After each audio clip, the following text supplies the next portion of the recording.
My parents raised my rent from $800 to $1,400 a month to pay for my golden child brother Drew's $1,000 a week gambling addiction and his girlfriend Amy's $3,000 demon dog that required specialized veterinary care because it couldn't breathe properly, while I was working 60-hour weeks at 2 jobs to save money for my game development studio.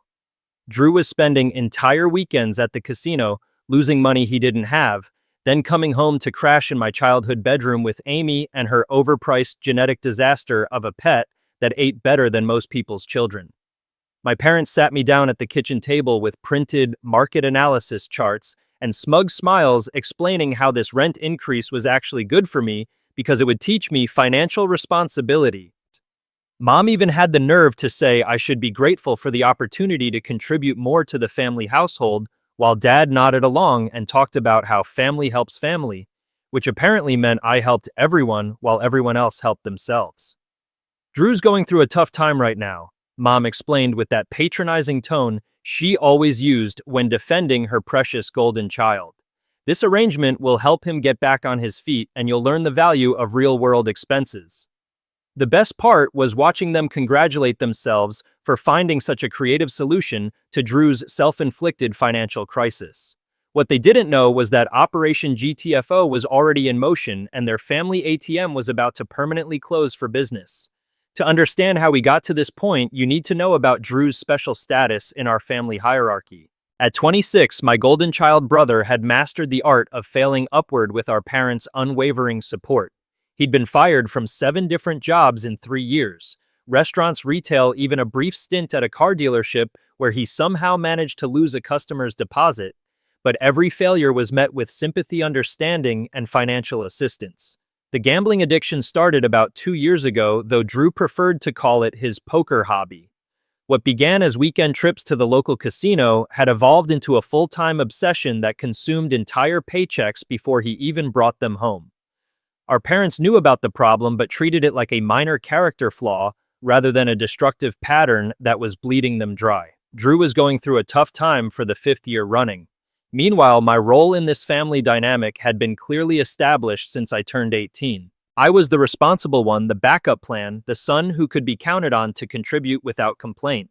What started as a temporary rent increase when I graduated high school had become a permanent arrangement that mysteriously expanded every time the family faced a financial crisis. When Drew's girlfriend Amy moved in with her $3,000 demon dog, my rent went up to cover the increased utilities. When Drew crashed Dad's truck after a particularly bad night at the casino, my rent went up to cover the insurance deductible. When Mom needed dental work that wasn't covered by insurance, my rent went up to help with medical expenses. Each increase was presented as a reasonable request, a temporary adjustment, or a lesson in family responsibility. Each time I was told how much my parents appreciated my maturity and willingness to help during difficult times. Each time Drew's contributions to the household remained exactly 0, while his demands on the family budget continued to grow. Family helps family, but only if you're named Jake. The most frustrating part was watching my carefully saved money disappear into the black hole of my family's financial mismanagement, while my own dreams got pushed further and further into the future. I'd been working toward opening my own game development studio since college, slowly building up a fund that would allow me to quit my day job and focus on creating the indie games I'd always wanted to make. But every time I got close to having enough money to make the leap, another family crisis would emerge that required my immediate financial assistance. Drew's gambling debts, Amy's veterinary bills, unexpected household repairs that somehow couldn't wait until payday. My studio fund had become the family emergency fund. The conversation that changed everything happened on a Sunday evening when my parents called a formal family meeting. They'd prepared for this like some kind of corporate presentation with printed spreadsheets showing local rental rates and a carefully rehearsed explanation about market adjustments and fair housing costs. The whole performance was so elaborate that I almost admired their commitment to the charade.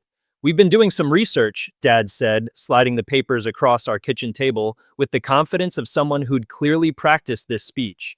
"And we realized we've been significantly undercharging you for rent. According to these market analyses, comparable rooms in our area are going for $1,200 to $1,500 a month."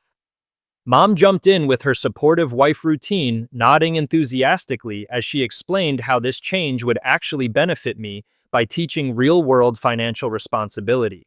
"We want to prepare you for when you eventually move out and have to pay market rates," she said, as if suddenly charging me nearly double was some kind of generous life lesson. The whole time I could hear Drew and Amy upstairs arguing about whether their $3,000 French bulldog needed another emergency vet visit because it was having trouble breathing again. The irony wasn't lost on me that they were lecturing me about financial responsibility while their precious golden child was literally costing them more per month than my original rent. They'd prepared a whole presentation about helping Drew, but then the truth started leaking out in small admissions and defensive explanations. Drew was going through another rough patch after losing his latest job. Amy was stressed about veterinary bills for their designer dog's chronic health problems.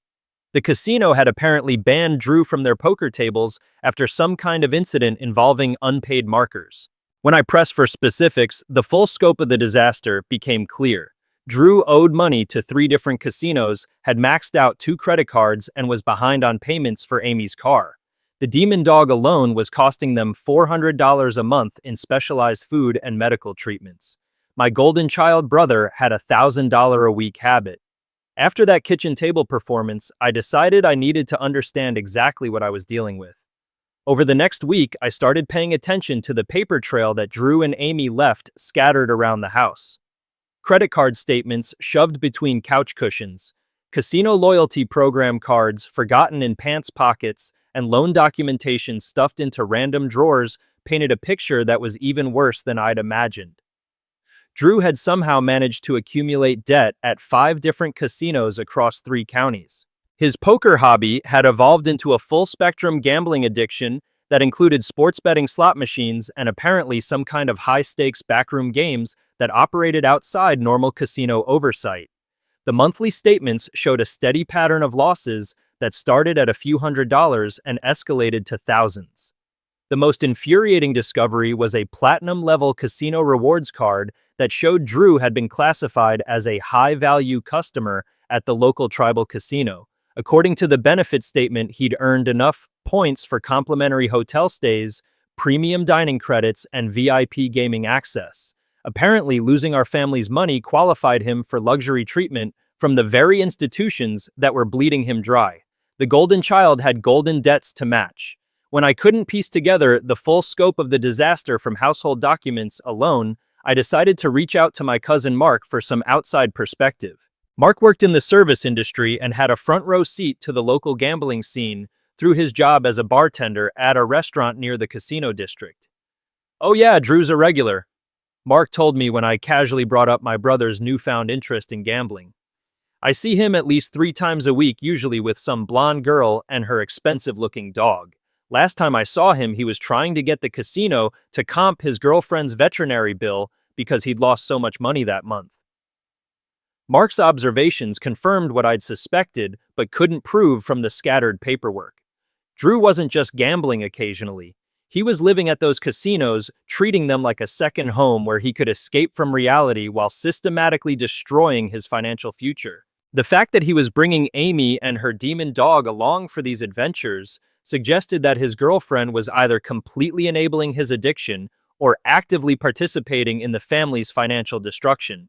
Even the extended family knew what my parents denied. Speaking of the demon dog, I decided to do some research into exactly how much Amy's precious pet was costing our household budget. A quick search revealed that French bulldogs were among the most expensive dog breeds to maintain, with chronic breathing problems that required regular veterinary intervention and specialized care throughout their lives. Amy had apparently purchased this particular genetic disaster from a premium breeder for $3,000, then proceeded to rack up monthly veterinary bills that averaged $400. The dog required specialized grain-free food that cost $60 per bag, monthly breathing treatments that involved expensive medications and regular checkups with a veterinary specialist who charged premium rates for exotic pet care. The most ridiculous part was that this dog ate better than I did. While I was surviving on generic groceries and home-cooked meals to save money for my studio fund, Amy's overpriced pet was dining on organic small-batch dog food that cost more per pound than premium steaks. The demon dog ate better than I did. Once I had a clear picture of the financial disaster my family was asking me to subsidize, I started planning my exit strategy. Operation GTFO began with a series of discreet apartment viewings in neighborhoods my parents had never heard of, far enough away that casual drop-ins would be impossible but close enough to my current job that my commute wouldn't suffer. My friend Chris from work had been complaining about his living situation for months, so when I casually mentioned that I might be looking for a roommate arrangement, he jumped at the opportunity.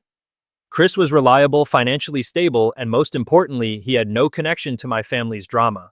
He also thought the whole situation was insane when I explained why I needed to disappear without warning. "Wait, let me get this straight," Chris said when I laid out the full scope of my family's financial exploitation.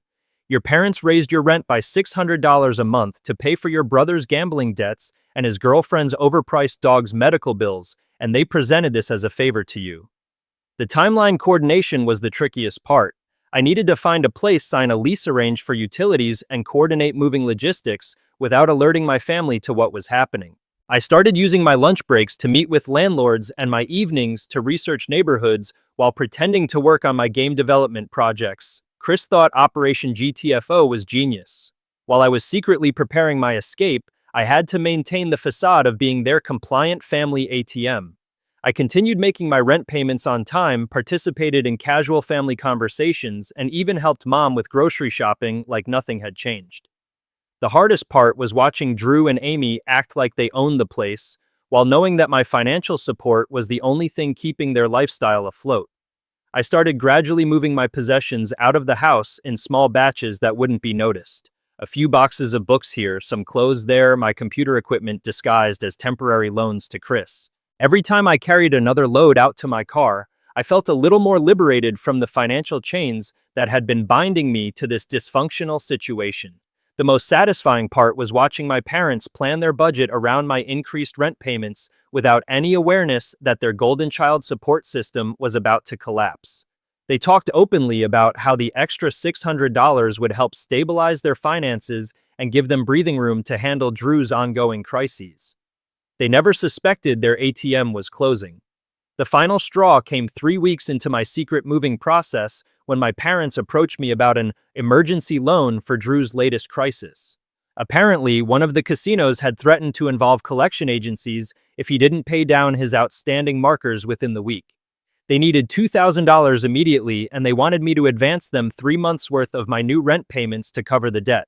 "It's just temporary," Mom explained with that same patronizing tone she'd used during the rent increase presentation. "Drew's got a new job opportunity lined up, and he'll be able to pay us back within a month or two. You know how family helps family."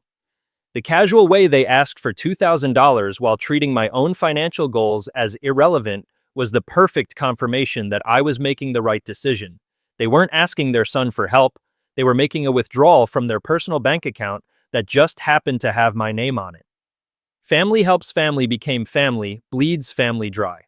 The perfect opportunity for Operation GTFO came when Drew had to appear in court for a gambling-related incident involving unpaid casino markers. My entire family would be out of the house for most of the day, supporting their golden child through what they described as a minor legal misunderstanding, rather than acknowledging it as the natural consequence of his self-destructive behavior.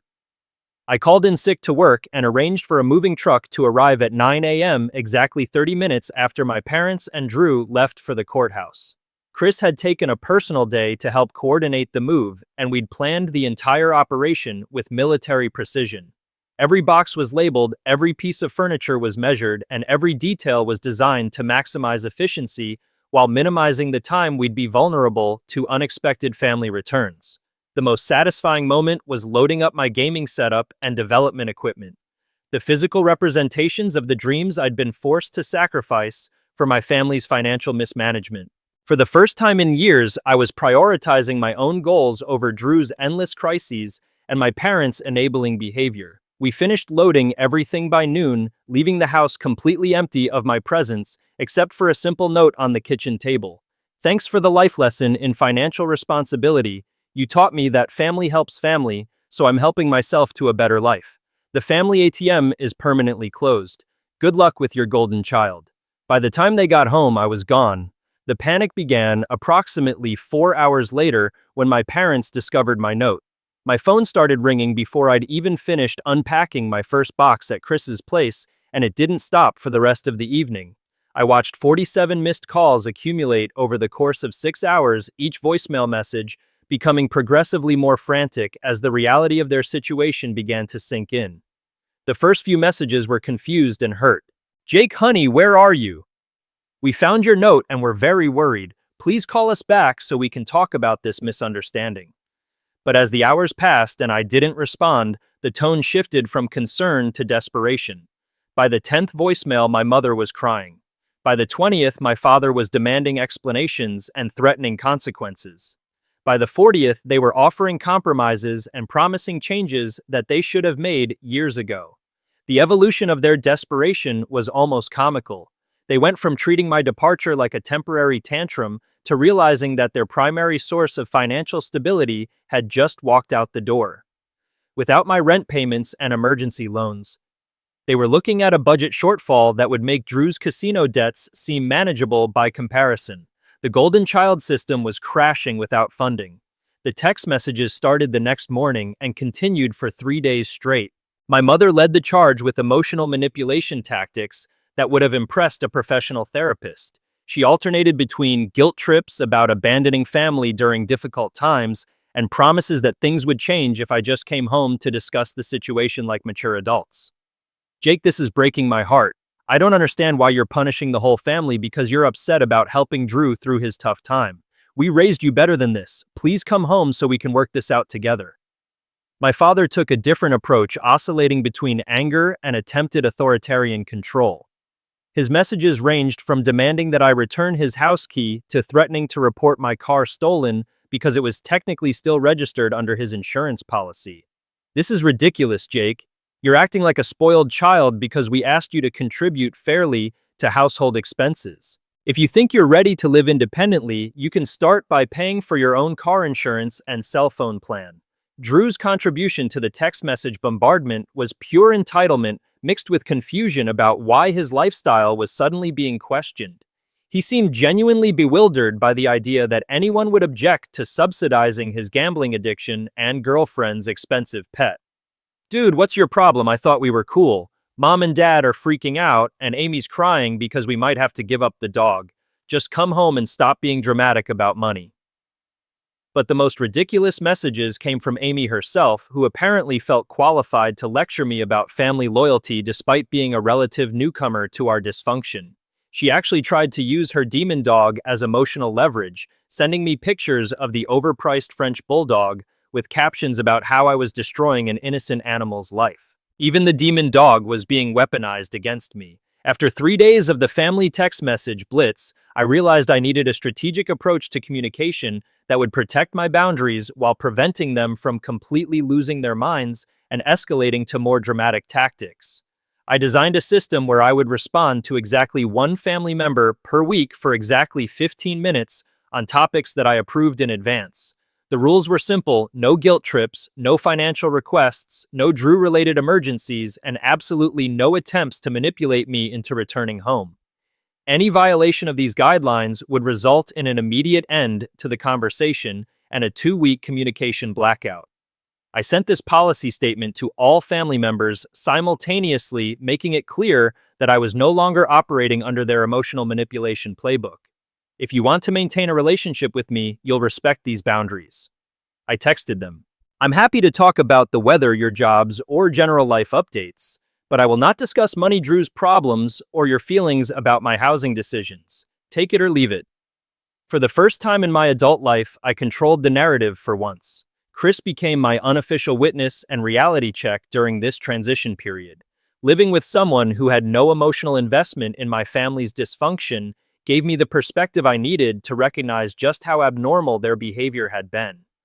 Chris would listen to me relay the weekly family phone calls with increasing amazement at the creative manipulation tactics my parents employed. "They actually tried to convince you that helping your brother's gambling addiction was a character-building exercise for you?" Chris asked after I described one particularly twisted conversation with my mother. "And they said this with a straight face. Having Chris observe their behavior from an outside perspective validated every decision I'd made about distancing myself from their financial exploitation. When my father showed up at my old workplace looking for me, Chris happened to be there for a lunch meeting and witnessed the entire confrontation firsthand. "Your dad literally asked my supervisor if they could garnish your wages to pay for family expenses," Chris told me afterward. He seemed genuinely confused when they explained that's not how employment law works. The whole thing was surreal. Chris couldn't believe how toxic they were. Based on my family's predictable patterns, I knew their desperation would continue escalating until they either accepted the new reality or exhausted all their manipulation options. I prepared for the classic playbook guilt trips about family loyalty, manufactured health crises that required my immediate attention, financial emergencies that only I could solve, and threats to cut me out of inheritance or family events. The key was recognizing these tactics for what they were: desperate attempts to regain control over someone who had finally escaped their financial exploitation system. I made a list of every possible manipulation strategy they might employ and prepared specific responses that would maintain my boundaries without giving them ammunition for future guilt trips. I also prepared for the possibility that they might try to involve extended family members, mutual friends, or even attempt some kind of public embarrassment campaign to pressure me into returning. The beauty of having documented evidence of their financial exploitation was that I could defend my decisions with facts rather than emotions. I knew they'd play every card they had. 6 weeks after Operation GTFO, my father finally requested a face-to-face meeting through my structured communication system. He suggested the coffee shop downtown, a neutral location where public decency would theoretically prevent either of us from completely losing our minds. I agreed to the meeting because I could tell from his increasingly desperate voicemails that he was finally ready to have an honest conversation rather than another manipulation session. When I walked into the coffee shop, I barely recognized the man sitting at the corner table. My father had always prided himself on his appearance and professional demeanor, but the person waiting for me looked like he'd been sleeping in his car for weeks. His clothes were wrinkled, his hair was disheveled, and he had the hollow-eyed expression of someone who'd been forced to confront reality after years of willful denial. "Jake," he said when I sat down across from him, his voice lacking any of the authority he'd tried to project during our previous conversations. "I'm glad you agreed to meet with me. We need to talk about this situation you've created." Even in his desperation, he was still trying to frame my escape as the problem, rather than acknowledging the financial exploitation that had driven me away. I'd expected this approach, so I was prepared with the documentation I'd compiled over the previous month. Dad looked like he'd aged 10 years without his ATM. I pulled out a folder containing 6 months of Drew's casino statements, credit card bills, and loan documentation that I'd gathered during my investigation phase. I spread the papers across the coffee shop table methodically, like a prosecutor presenting evidence to a jury. The numbers were devastating when laid out in chronological order. "Let's talk about the situation I've created," I said, pointing to the first set of casino receipts. "Drew has lost $18,000 gambling in the past 6 months alone. That's $3,000 a month, which is coincidentally about the same amount you've been extracting from me through rent increases and emergency loans." My father tried to interrupt with excuses about Drew going through a tough time, but I continued systematically dismantling the family narrative that had enabled years of financial abuse. "Amy's demon dog has cost you $4,800 in veterinary bills and specialized care since they moved in." I continued pointing to the receipts I'd collected from the household paperwork. "That's more money than I spend on food and transportation combined for an entire year." I showed him the progression of my own financial contributions to the household over 3 years of living at home. Every rent increase, every emergency loan, every family crisis that had somehow become my financial responsibility. The pattern was undeniable when presented as hard data rather than emotional manipulation. "You raised my rent to $1,400 a month to subsidize Drew's gambling addiction while telling me it was a lesson in financial responsibility," I said, watching his face as the scope of their exploitation became impossible to deny. "You've spent over $32,000 of my money enabling his self-destructive behavior while he's contributed exactly $0 to the household budget." The golden child had cost them everything. When my father finally stopped trying to justify their actions and started begging me to come home, I knew it was time to establish the new boundaries that would govern any future relationship between us. "I'm not coming home," I told him clearly. "I'm not loaning you money, I'm not bailing Drew out of his next crisis, and I'm not pretending that what you did to me was normal family behavior. If you want to have a relationship with me, it will be on completely different terms." I explained that future contact would be limited to monthly phone calls about neutral topics. No financial requests, no Drew-related emergencies, no guilt trips about family obligations, and absolutely no attempts to manipulate me into returning to my role as the family ATM. "You can choose to have a son who sets boundaries, or you can choose to have no son at all," I said, standing up to leave. "But you can't choose to have a son who subsidizes your financial mismanagement indefinitely." I left the folder of documentation on the table as evidence of everything I'd just explained. Several other coffee shop patrons had been listening to our conversation with obvious fascination, which was exactly what I'd hoped for. Having witnesses to this confrontation meant my father couldn't later claim that I'd been unreasonable or dramatic about setting boundaries. "Drew is an adult," I said as my final statement. "It's time for him to face adult consequences for his choices. And it's time for you to stop enabling his destruction by exploiting your other son's financial stability." As I walked toward the exit, I could hear my father calling after me with promises that things would change and desperate pleas for me to reconsider. But I'd heard those same promises before, usually followed by requests for emergency loans or explanations about why Drew needed just one more chance to get his life together. Family helps family, but I wasn't family anymore. The aftermath of our coffee shop confrontation was swift and predictable.